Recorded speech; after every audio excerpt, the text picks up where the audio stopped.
লোকে বলে না নজর লেগে যায়, সত্যি হয়তো আমাকে কারো নজর লেগে গেছে।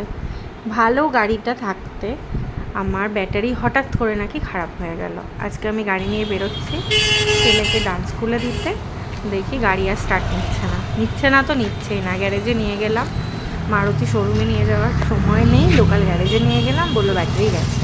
যথারীতি ব্যাটারি খুলে এখন তারা নতুন ব্যাটারি লাগানোর প্রস্তুতি করছে। আর আমার গাড়ি রাস্তায় থাকে বলে এত ইঁদুরের উৎপাত হয়েছে যে সেটাও সাংঘাতিক। সেটা হলে নয় একরকম মানা যেত, কিন্তু ব্যাটারিটা খারাপ হয়ে যাবে এটা আমি মানতেই পারছি না, কিছুতেই মানতে পারছি না।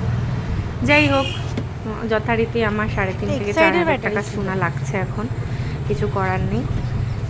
এখন দেখা যাক কি হয়। নতুন ব্যাটারি তো লাগাতেই হবে। এই যে আমার এক সাইডের ব্যাটারিটা সে হাতে করে নিয়ে নিয়ে ঘুরে ঘুরে বেড়াচ্ছে, আমার ব্যাটারি নাকি খারাপ হয়ে গেল। কেন মানে আছে? এই যে নতুন ব্যাটারি লাগিয়ে দিল, এখন আবার দেখা যাক, 5 বছরের ওয়ারেন্টি নাকি আছে, দেখি কতদিন চলে।